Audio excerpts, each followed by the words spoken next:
আনন্দ বিঘিনি ঘটাহে মিলে আৰে পড়াশোনাত খাওক আহক আপোনাৰো কম ভাগ্য নহয় দেই এইমাত্ৰ আপোনাৰে নাম লৈছিলোঁ নিশ্চয় কোৱা নাই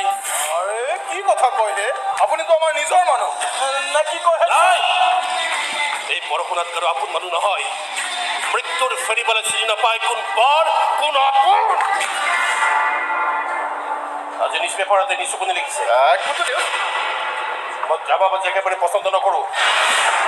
বিজয় চৌধুৰী পত্নী হত্যাৰ লগত মোৰ নামটো কেনেকৈ সাঙুৰ খালে নহয় মানে মোক হত্যাকাৰী সজাব খুজিছে যে মোৰ পৰ্দাফাছ কৰিব বিচাৰিছে নহয় নহয় পৰশুনাত বদনামি কৰিব বিচাৰিছে নহয় মানে মোক জেললৈ পঠিয়াব বিচাৰিছে নহয় নহয় তোৰাই কথাটো অলপ বেলেগ ধৰণৰ বেলেগ ধৰণে বেলেগ ধৰণে আপুনি কেতিয়াবা হাতীয়ে বেলেগ ধৰণে কলগছ খোৱা দেখিছে দেখিছে কেনেকৈ কলগছজোপা ভৰিৰে বেলেগ ধৰণে কচকি কচকি তাক বেলেগ ধৰণে ভক্ষণ কৰে আচলতে মই কলমৰ তিক্ততাক ভয় কৰি চলা মানুহ নহয় তৰোৱালৰ ধাৰক বিশ্বাস কৰি চলা মানুহ মই কাটি চিৰাচিৰ কৰা মানুহ চিলাই কৰিবলৈ স্বয়ং বিধাতায়ো কনফিউজ হৈ যায় ভৱিষ্যতে এই পৰশুনাথক চুকাই ল'লে হাতীয়ে খোৱা সেই কলগছৰ দৰে মিউনিচিপালিটিৰ ডাষ্টবিনত ক'ৰবাত গেলি পচি নিক্ষেপ হৈ যাব মনত ৰাখিব মানুহ কথাটো মোৰ বাল্যকালৰ বদভ্যাস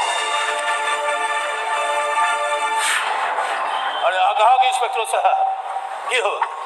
বাঘর পিছে পিছে দৌড়ি দৌড়ি শিকারি ভাগরি পড়া নাই তো বাঘ বুলি আচলতে মিছাতে ভুল কৰিলে বাঘৰ ওচৰলৈ গৈ দেখিলোঁ সেইটো আচলতে এটা বাঘ নহয় মেকুৰীহে আছে যে এন্ধাৰৰ সুযোগ লৈ ৰান্ধনী ঘৰৰ মাছ চুৰ কৰি খায় ৰাম ৰাম ৰাম ৰাম ৰাম ৰাম উপযুক্ত সময়ত পুনৰ লগালগি হল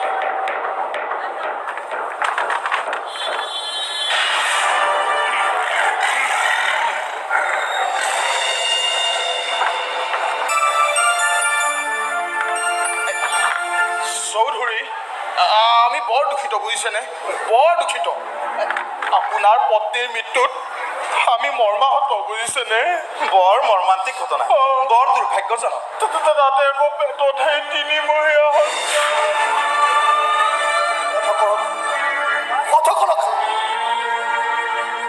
মোৰ পত্নীৰ মৃত্যুত আপোনালোকে দুখিত হোৱাৰ কোনো প্ৰয়োজন নাই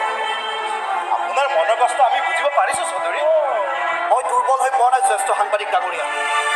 বৰং আৰু বেছি দৃঢ় হৈ পৰিছোঁ মোৰ লক্ষ্য পথত এতিয়া মই 100% নিশ্চিত চৌধুৰী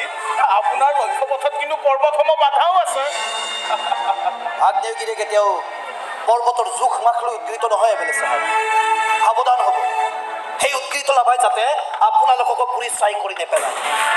লং টু দ্য পইণ্ট আপুনি ইয়ালৈ অহাৰ উদ্দেশ্য পৰশুনাথৰ সৈতে আপোনাৰ সম্পৰ্ক কি চৌধুৰী আপুনি নিশ্চয় জানে আপুনি কাৰ সৈতে কথা পাতি আছে জানো কিন্তু আপোনাক মনত পেলাই দিবলৈ আহিলোঁ সাপৰ বাজিকৰৰ মৃত্যু কিন্তু সৰ্পদংশনতে হয়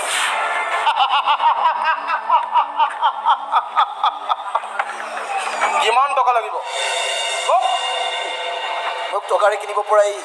40 বছৰে অভিজ্ঞতা থকা জ্যেষ্ঠ সাংবাদিক বুলি ভাবিছে নেকি জ্যেষ্ঠ সাংবাদিক খবৰ কাকতত আপোনাৰ কলমৰ থালন বহুত দেখিছোঁ কিন্তু আপুনি হয়তো মোৰ পুলিচৰ ডাণ্ডাৰ থালন কেতিয়াও দেখা নাই আপুনি সীমা চেৰাই গৈছে আপোনাৰ নিচিনা মানুহক মই চাকৰ ৰাখিব পাৰোঁ চাকৰ